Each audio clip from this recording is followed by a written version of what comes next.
स्वागत करता हूँ आप सबका अपने YouTube चैनल पर। और आज हम सुनने जा रहे हैं अलौकिक एपिसोड 4। आज की कहानी है रहस्य। जारी रहेगी इस एपिसोड के साथ। निहारिका ने फौरन रजाई एक तरफ फेंकी और दरवाजे के पास आई। उसने एक बार अपने पीछे मुड़कर पति की तरफ देखा, जो बिस्तर पर गहरी नींद के आगोश में डूबा सोया पड़ा था। कोई तो था, ज़रूर कोई था, क्योंकि सीढ़ियों पर चढ़ने के बाद वो आवाज़ें आनी बंद हो गई थी। ज़रूर वो दरवाजे के उस तरफ खड़ा था।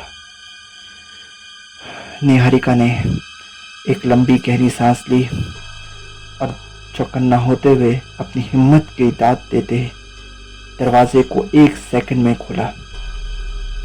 तेज हवा का झोंका उसके चेहरे से टकराया। सामने कोई भी नहीं था। उसने एक बार आहिस्ते से नीचे की सीढ़ियों की तरफ देखा। नीचे कोई नहीं था। गलियारा भी बिल्कुल अंधेरे में डूबा था। उसकी बेटी के कमरे का दरवाज़ा भी लगा हुआ था।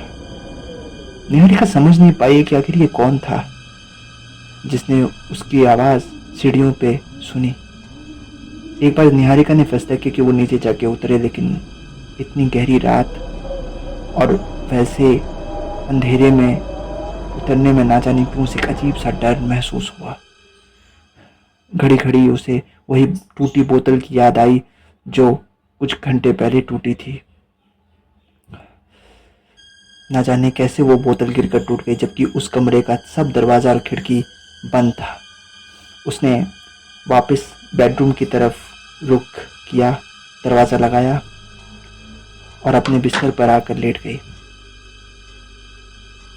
मन ही मन सोचते सोचते ना जाने कब उसकी आंखें नींद के आगोश में डूब गई। जब उसकी नींद खुली तब सुबह हो चुकी थी। रोज़मर्रा की ज़िंदगी फिर शुरू हुई। निहारिका भूल गई कि कल रात उसके साथ क्या वाक़या घटा था।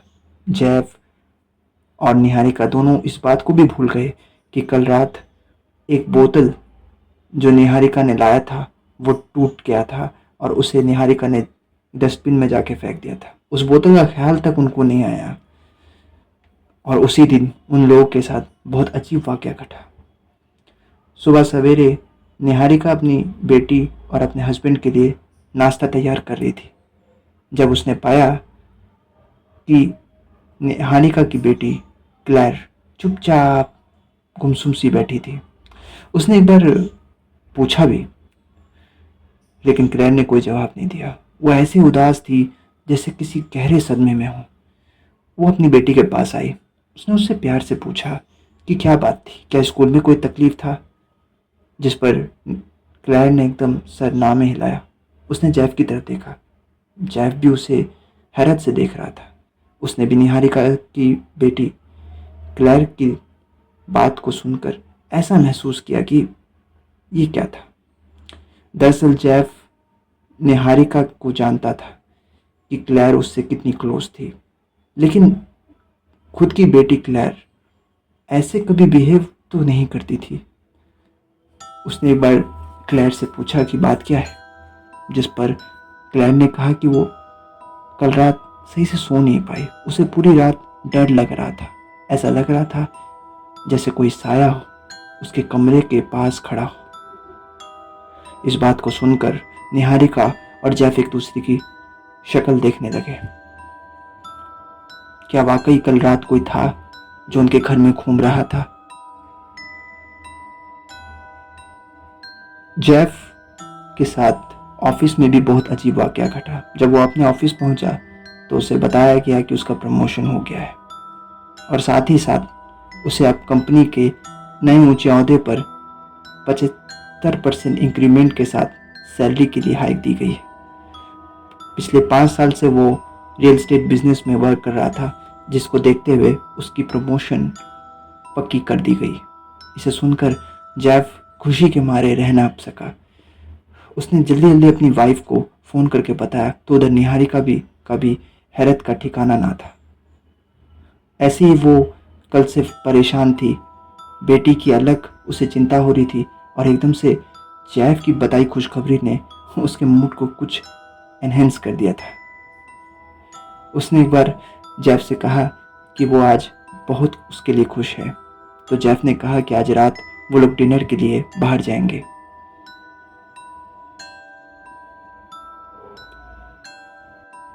शाम को जैव के इंतज़ार में निहारिका अपने बालकनी में बैठी थी कि तभी उसे एक हॉर्न सुनाई दी। उसने पाया कि एक चमचमाती महंगी सी गाड़ी उनके लॉन में आ रुकी। बाहर जैव उतरा तो निहारिका को उसकी खुशी का ठिकाना ना रहा। उसने जैव से पूछा, ये गाड़ी कहाँ से लाए? तो जैव ने बताया कि ये गाड़ी उसने अपने दोस्त से खरीदी है। ये वही गाड़ी है, वही महंगी गाड़ी जिसके सपने वो हमेशा देखा करता था। ना जाने क्यों उसका फ्रेंड मूव ऑन कर रहा था। वो फ्रेंड जो उससे इंतहाई रिच था और अब शहर छोड़कर कहीं और जा रहा था। उस गाड़ी को एक भी स्क्रैच नहीं लगा था। वो गाड़ी बिल्कुल ब्रांड न्यू थी। उसे खरीदे हुए 1 महीना भी नहीं हुआ था। उसने जैफ को यह कहकर वो गाड़ी सौंप दी कि जैफ ने उसके लिए बहुत कुछ किया था। ये बात सुनकर निहारिका को विश्वास नहीं हुआ कि एक ही दिन में न जाने कैसी कैसी बातें उन्हें सुनने को मिल रही थी। एक तरफ जैफ का प्रमोशन हो गया, फिर उसके किसी दोस्त ने उसे अपनी महंगी गाड़ी गिफ्ट दे दी। उसे कुछ समझ नहीं आ रहा था। जैफ ने उसे और हैरत में डालने के लिए ये बताया कि जो स्टॉक मार्केट में उसने पैसे लगाए थे उनके शेयर्स 75% बढ़ गए थे, जिसका मतलब था कि अब उनकी चांदी ही चांदी थी। यह सुनकर निहारिका अब जैसे आसमान से गिरी। उसने जैफ से कहा कि ये एक ही दिन में इतनी सारी चीज़ें होना क्या वाकई कोई नॉर्मल बात है? तो जैफ ने इधर उधर ध्यान देते हुए नहीं कहते हुए कहा, क्या फ़र्क पड़ता है? अरे जब खुशी हमारी ज़िंदगी में दस्तक दे रही है तो हम उसे नज़र क्यों लगाए ये कह के कि इस वजह से ये हुआ या उस वजह से हुआ। देखो, मैं अभी भी कहता हूँ, वो बोतल, जिस बोतल की तुम जिक्र कर रही हो, वो बोतल महज एक खाली बोतल थी। कोई बात नहीं, एक तरह से उसका लक था। वो बोतल हमारे घर आया, टूटा, और देखो दूसरे दिन से ही हमारे घर में खुशियों की लहर दौड़ गई। अब तो मुझे लगता है कि हम देखते ही देखते बहुत अमीर हो जाएंगे। इस बात को सुनकर निहारिका को जैसे विश्वास नहीं हुआ, लेकिन पैसे की दौलत की चकाचौंध उसकी आंखों में ना आई। उसने चाहा कि शायद जहां एक तरफ जैफ की जिंदगी में खुशियों की लहर दौड़ रही थी, स्टॉक मार्केट में पैसा इन्वेस्ट जो उसने किया था वो एकदम से उछाल देने वाला था, वहीं दूसरी तरफ उसका प्रमोशन होना, उनके घर में एकदम से ऐसी खुशियाँ आ जाना, वहीं दूसरी तरफ निहारिका और गहरी सोच में पड़ती जा रही थी। लेकिन कुछ और भी था जो उनके साथ घटने वाला था। शायद यही वजह थी कि वो इस बात से बिल्कुल बेखबर थे कि शांति तो तूफान से आने के पहले की वो थी, असल तूफान तो आना अभी बाकी था। और वो तूफान आया। उस रात भी बहुत तूफान चल रही थी। ऐसा लग रहा था जैसे बादलों में विस्फोट हो रहा हो। बारिश तेज चल रही थी। निहारिका ने महसूस किया कि उसकी बेटी धीरे धीरे दिन पर दिन बहुत ज़्यादा बीमार सी होने लगी थी। वो बहुत ज़्यादा सदमे में डूबी रहती थी। कुछ पूछने पर वो कोई बात नहीं ढंग से बताती थी, जिस पर उसे काफ़ी चिंता होने लगी। उसने जैफ को ये बात कहना चाहा, लेकिन जैफ ने उसकी कभी नहीं सुनी। वो तो बस अपनी ज़िंदगी में उन खुशहाल पलों को बार बार रह रह के उसे बताता और खुशी मनाता। वो ये भूल रहा था कि उसका एक परिवार भी था। उसे तो बस प्रमोशन, पैसा, दौलत, फ्यूचर यही दिख रहा था। निहारिका को बहुत चिंता होने लगी थी। निहारिका ने उस रात सीढ़ियों से नीचे उतरकर अपनी बेटी के घर की तरफ देखा तो उसकी जैसे सांस रुक गई। उसकी बेटी के कमरे का दरवाज़ा खुला पड़ा था, जबकि उसने दरवाज़ा लॉक किया हुआ था। वो अंदर हुई, उसने देखा कि उसकी बेटी बिस्तर पर एकदम अंधेरे में बैठी हुई थी, चुपचाप खिड़की की तरफ देख रही थी। वो अपनी बेटी के पास आई और उससे झिझोरने लगी, बेटा क्या हुआ तुम्हें? निहारिका ने उससे पूछा। क्लेयर ने उसकी तरफ जब देखा तो निहारिका की जैसे सांस सी रुक गई, क्योंकि बेटी की आंखों की जो पुतलियां थी वो एकदम सफ़ेद थी। जैसे एक इंसान की आंखों के कंछे जो होते हैं वो दिखते हैं, लेकिन उसकी आंखों के पुतलियों में कुछ नहीं दिख रहा था, एकदम कटोरियों में सफ़ेद। क्या हुआ था उसे? निहारिका ने जैफ को आवाज़ दी, जैफ। वो बेचारी दौड़ते हुए सीढ़ियों से ऊपर आई। उसने जैफ को गई नींद से उठाया तो जैफ ने उसे कहा, क्या हुआ? तो उसने बताया कि ऐसी सी बात है। तुरंत जैफ और निहारिका दोनों नीचे पहुंचे और नीचे पहुंचने के बाद उन्होंने देखा कि उनकी बेटी सोई पड़ी थी। जैफ ने निहारिका को हैरत से देखा और कहा, क्या बात है, तुम मुझे ऐसे डरा धमका के नीचे लाई? यहाँ तो सब कुछ नॉर्मल है, मेरी बेटी तो बिल्कुल एकदम नॉर्मली सो रही है।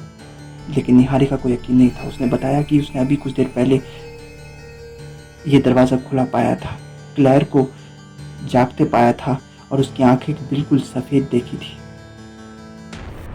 वो समझ नहीं पा रहा कि ये हो क्या रहा था। एकदम से क्लेयर ने दोनों को आवाज़ दी, जिस पर जैफ ने अपनी बेटी की तरफ देखा। उसकी बेटी ने कहा कि उसे रात को बहुत डर लगता है अकेले सोने में, क्या वो उनके साथ सो सकती है? जैफ ने बिना कुछ कहे उसे अपनी गोदी में उठाया और निहारिका पर एक नज़र दौड़ते हुए वहाँ से कमरे से बाहर निकल गया। निहारिका ने एक बार चाहा कि वो उस कमरे को जांचे परखे, लेकिन उसकी हिम्मत नहीं हो रही थी, क्योंकि वहाँ खूब अंधेरा था। उसे अकेले वहाँ मौजूद रहने में भी एक डर सा लग रहा था। वो कमरे से बाहर निकली और उसने दरवाज़ा लगाया और ऊपर आई। अपने बेडरूम में आने के बाद उसने पाया कि क्लेयर आराम से सो रही थी। जैफ करवट बदले दूसरी तरफ आंख मूंदे सो रहा था। निहारिका को समझ नहीं आ रहा था कि आखिर ये सब हो क्या रहा था। जब निहारिका की नींद खुली तो वक्त कोई 3:15 का था।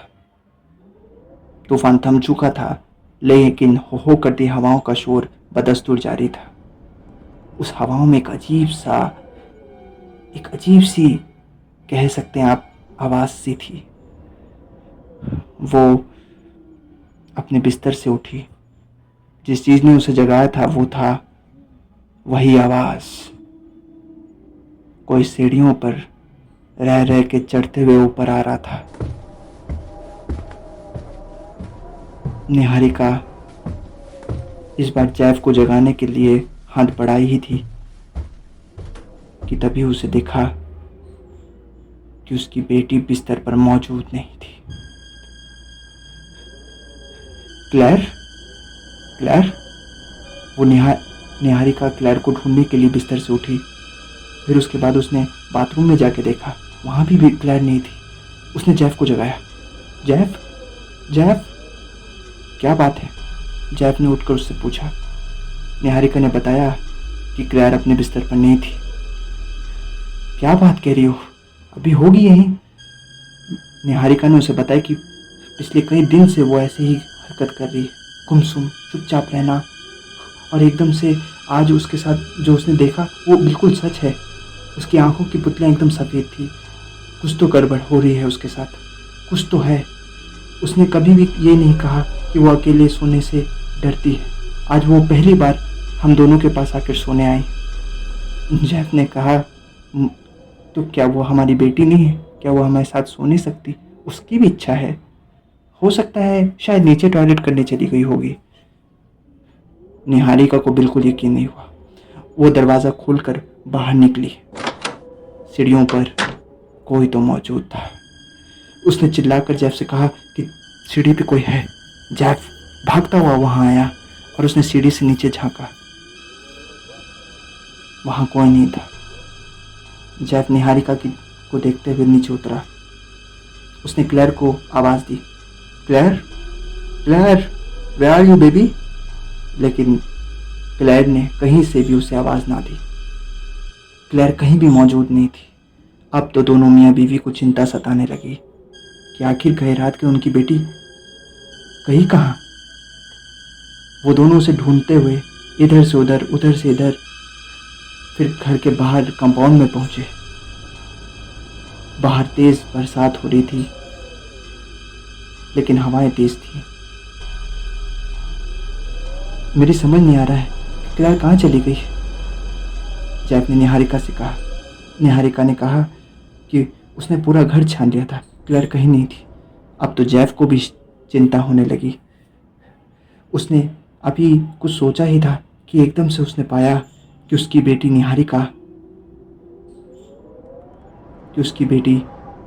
निहारिका को दिखी।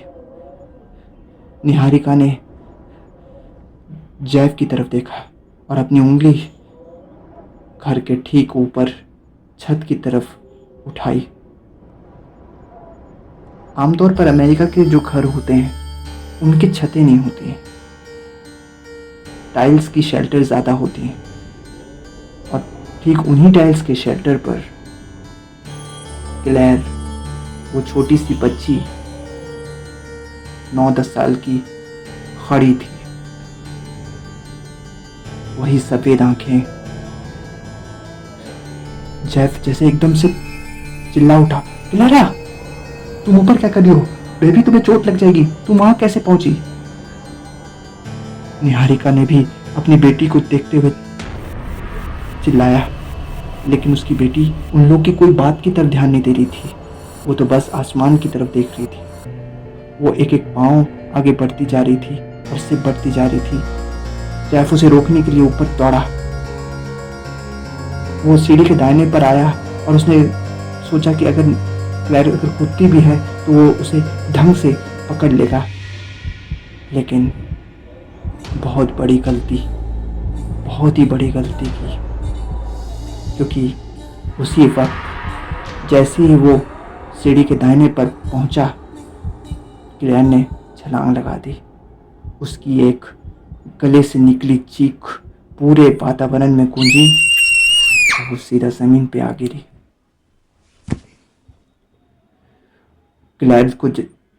क्लैर की लाश को देखकर निहारिका वहीं पे बेहोश हो गई।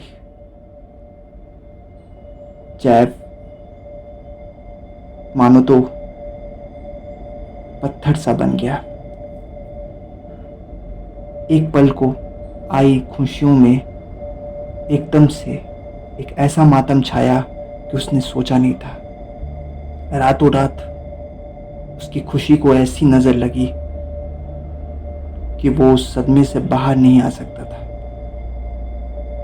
वो रात कैसे थमी कोई नहीं जानता।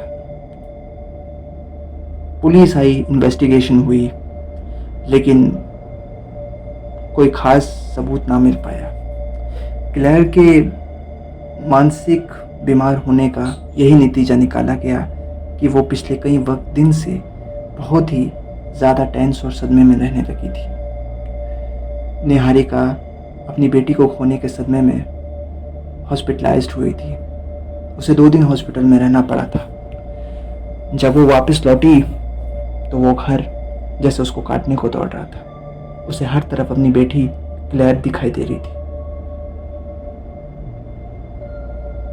जैसे जैसे वक्त गुजरा, वक्त के साथ जख्म भी बढ़ने लगे।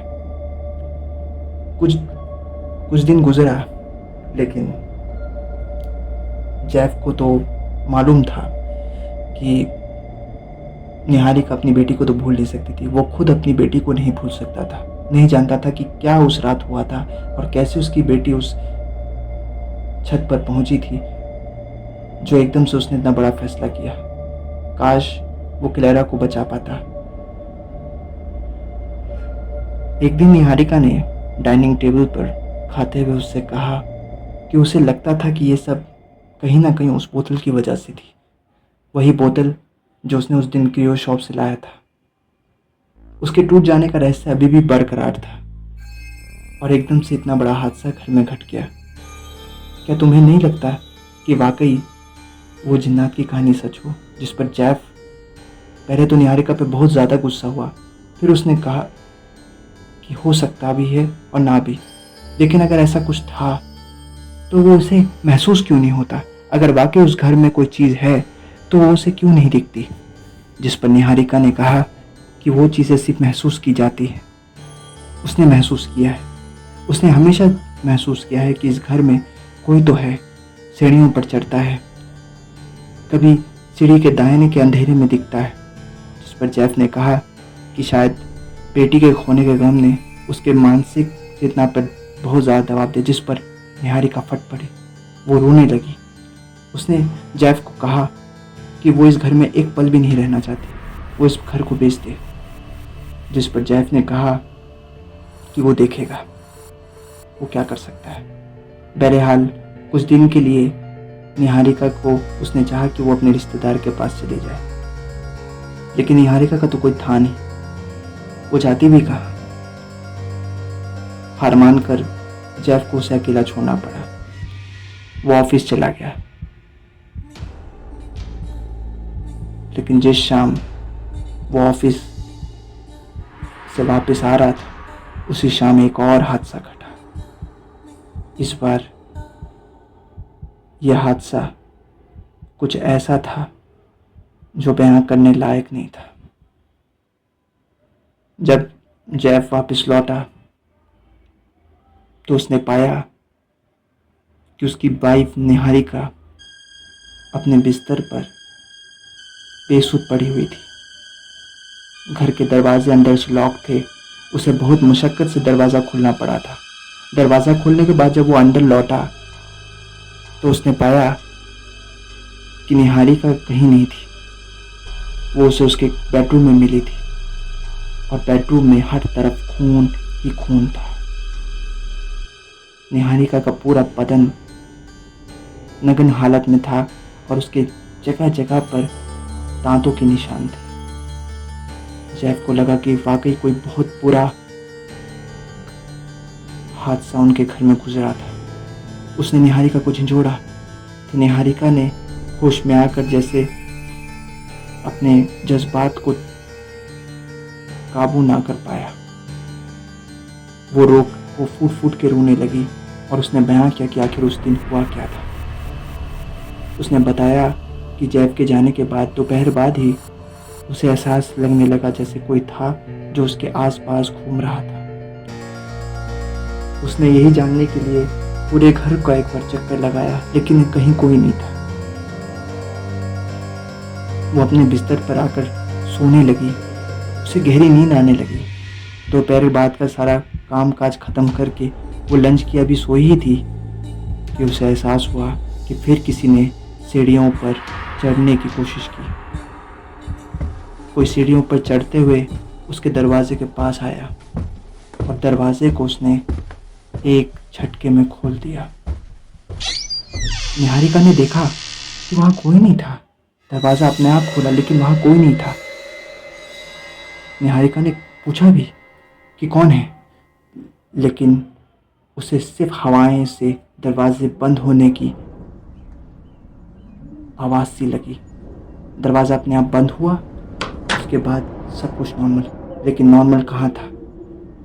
उसे अपने कमरे के हर तरफ कोई साया महसूस हो रहा था जो चल रहा था, फिर रहा था और उसके करीब आ रहा था। और ठीक तभी वो उसके इतने करीब आया कि निहारिका को एहसास हुआ कि वो उस पर हमला करने वाला था। निहारिका ने बचने की कोशिश की। वो बिस्तर से छलांग मारते हुए भागने की कोशिश की, लेकिन दरवाज़ा ऐसे लॉक था जैसे कभी खुलने नहीं वाला था। और उसके बाद उस चीज़ ने निहारिका को बिस्तर पर पटक दिया। उसके साथ वो मनमानी की जो वो बयान नहीं कर सकती थी। वो दरिंदगी उसके साथ हुई कि वो बयान नहीं कर सकती थी। ये सब सुनकर जैफ जैसे पागल सा हो गया। क्या हो रहा था उसके घर में? पहले उनकी बेटी क्लारा चली गई, उसके बाद उसकी वाइफ